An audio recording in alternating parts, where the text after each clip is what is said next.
Hello दोस्तों, मुझे उम्मीद है कि आप सभी अच्छे होंगे। दोस्तों, अब हम एनालिसिस करेंगे निफ्टी 50 का।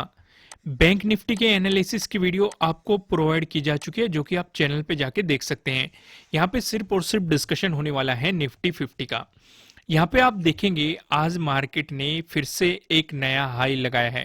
आपको ऑल टाइम हाई देखने को मिला है। और निफ्टी 50 ने पहले भी लगाया था और आज भी उसका ब्रेकआउट दिया और फिर से एक नया हाई लगाया। तो अब यहाँ पे हमें किस तरीके से अपनी ट्रेड को प्लान करना है, उन चीजों को समझ लीजिए। यहाँ पे आप देखेंगे एक रेजिस्टेंस हमें इस जोन में देखने को मिला था, जिसका मार्केट ने ब्रेकआउट दिया और यहाँ पे सपोर्ट भी देखने को मिला।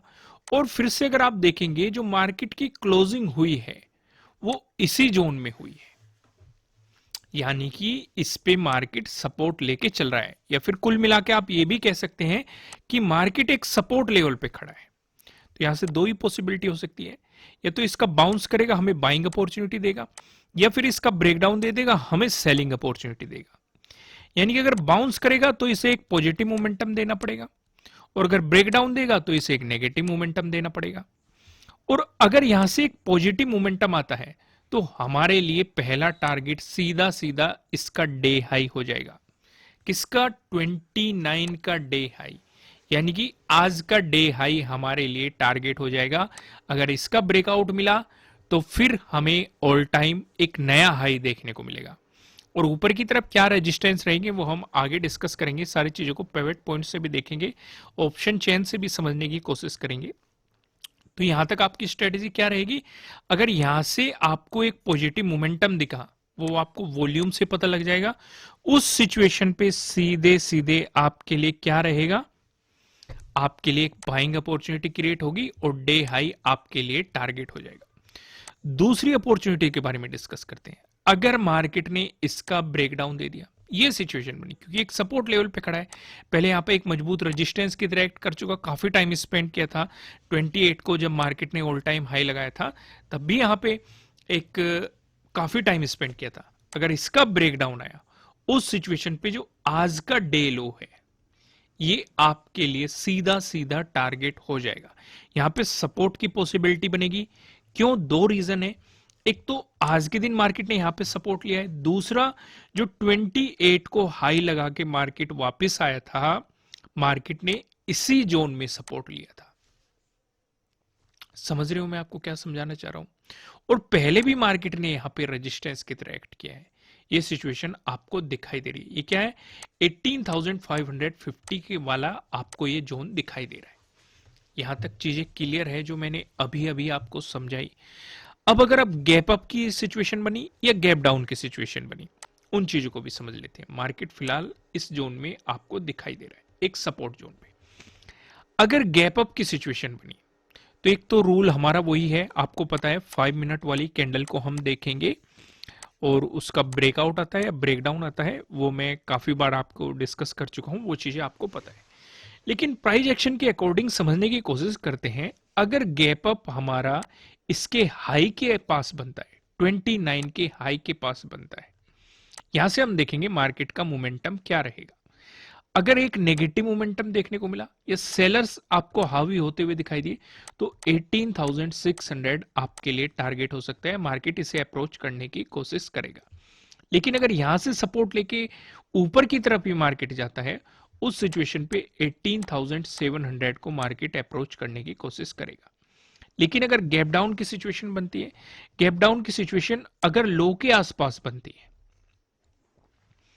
29 का जो डे लो है, साथ ही साथ जो हमें 28 की जो क्लोजिंग इसी जोन में आपको देखने को मिली थी, अगर इसी के आसपास मार्केट ने गैप डाउन ओपन दिया, उस सिचुएशन पे अगर पॉजिटिव मोमेंटम आए तो मार्केट इस गैप को फिल करने की कोशिश करेगा। उस सिचुएशन पे ही 18,600 आपके लिए फिर सेम वही रहेगा, एक रेजिस्टेंस जोन बन जाएगा। अगर इसका ब्रेकआउट मिल गया तो 18,700 आपके लिए अगला रेजिस्टेंस जोन बन जाएगा, या फिर आप ये भी कह सकते हैं 29 का जो डे हाई है, मार्केट इसे अप्रोच करने की कोशिश करेगा। लेकिन अगर यहां से आपको गिरावट देखने को मिली, उस सिचुएशन पे जो मार्केट जाएगा, आपको पहले तो इस जोन पे फोकस रखना है। और अगर इसका भी ब्रेकडाउन आता है, फिर 28 का जो डे लो है, मार्केट इस जोन को अप्रोच करने की पूरी पूरी कोशिश करेगा। यहाँ तक एक एक पॉइंट समझ में आ जाना चाहिए। मैं काफी आराम से समझाया है और काफी अच्छे तरीके से समझाया। अब इससे सिंपल कुछ नहीं हो सकता। आगे बढ़ते हैं। मैं आपको अब बताता हूं प्राइस एक्शन के अकॉर्डिंग हमें कहां पे सपोर्ट दिखाई दे रहा है, कहां पे हमें रेजिस्टेंस दिखाई दे रहा है। आप यहां पे देखेंगे, अगर आपको गैप अप ओपनिंग देखने को मिली या फिर फ्लैट ओपन होकर मार्केट ने आपको एक पॉजिटिव मोमेंटम दिखाया, दोनों ही सिचुएशन पे जो हमें रेजिस्टेंस नजर आ रहा है 18,675 पे नजर आ रहा है प्राइस एक्शन के अकॉर्डिंग, और इसी जोन में हमें आज का डे हाई भी देखने को मिल रहा है। अगर इसका आपको ब्रेकआउट मिलता है तो 18,700, ये मैंने आपको पहले भी डिस्कस किया हुआ है। वहीं पे अगर आपको गैप डाउन की सिचुएशन मिली या फिर फ्लैट ओपन होकर मार्केट ने आपको नेगेटिव मोमेंटम दिखाया, इन दोनों सिचुएशन में 18,550 आपके लिए रहेगा पहला सपोर्ट। ये भी मैं आपको समझा चुका हूं। 29 का डे लो भी, यानी कि आज का डे लो भी इसी जोन में है, साथ ही साथ 28 की आपको क्लोजिंग भी इसी जोन में देखने को मिली थी, और उससे पहले भी मार्केट यहां पे रेजिस्टेंस की तरह एक्ट कर चुका है, और रेजिस्टेंस का ब्रेकआउट मिलता है तो वो हमारे लिए सपोर्ट की तरह एक्ट करता है। तो पहला सपोर्ट तो ये, अगर इसका ब्रेकडाउन मिलता है तो 18,500 आपके लिए अगला सपोर्ट लेवल रहने वाला है। यहां तक भी चीजें क्लियर है। अब थोड़ा सा आगे बढ़ते हैं और डिस्कशन करते हैं नो ट्रेडिंग जोन के बारे में। यहाँ पे आपको दो रेड लाइन दिखाई दे रही है। 18,643 पे आपको एक लाइन दिखाई दे रही है, दूसरी 18,576 पे आपको दूसरी लाइन दिखाई दे रही है। जब तक मार्केट इस जोन में रहेगा आपको मार्केट को जस्ट ऑब्जर्व करना चाहिए। अगर मिलता है आपको इसका ब्रेकआउट, प्राइस ऊपर सस्टेन करता है तो आपको मिल सकती है बाइंग अपॉर्चुनिटीज, और मार्केट अप्रोच करेगा 29 के डे हाई को। अगर मिलता है आपको इसका ब्रेकडाउन, प्राइस नीचे सस्टेन करता है तो आपको मिल सकती है सेलिंग अपॉर्चुनिटीज। इस केस में 29 के डे लो को मार्केट अप्रोच करने की कोशिश करेगा। अगर इसका भी ब्रेकडाउन आए तो मैंने आपको लेवल्स बताए हुए हैं क्या रहेंगे, लेकिन फिर भी एक बार पिवट पॉइंट पे भी नजर डाल लेते हैं कि पिवट पॉइंट इस बारे में हमें क्या बताता है।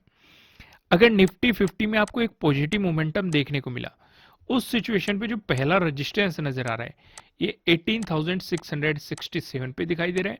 अगर आपको इसका ब्रेकआउट मिलता है, जो दूसरा रेजिस्टेंस नजर आ रहा है 18,720 पे दिखाई दे रहा है। अगर आपको इसका भी ब्रेकआउट मिलता है, जो आपको तीसरा रेजिस्टेंस दिखाई दे रहा है, तीसरा रेजिस्टेंस बताने से पहले मैं आपको बता दूं, आपके लिए किसी भी तरह का ना तो कोई बाय रिकमेंडेशन है, ना ही कोई सेलिंग रिकमेंडेशन है। ये जस्ट एजुकेशनल पर्पज से बनाई गई एनालिसिस वीडियो है। इन्वेस्ट करने से पहले आपको अपनी रिसर्च करनी है, अपने इन्वेस्टर की सलाह लेनी है, क्योंकि प्रॉफिट भी आपका होने वाला है, लॉस की जिम्मेदारी भी आपको अपने आप लेनी है। जो यहाँ पे हमें तीसरा रेजिस्टेंस नजर आ रहा है 18,763 पे दिखाई दे रहा है।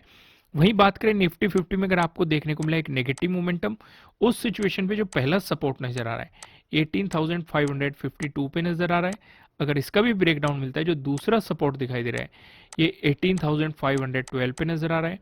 अगर इसका भी ब्रेकडाउन मिलता है, जो आपको तीसरा सपोर्ट दिखाई दे रहा है 18,463 पे आपको यहाँ पे तीसरा सपोर्ट देखने के लिए मिल रहा है।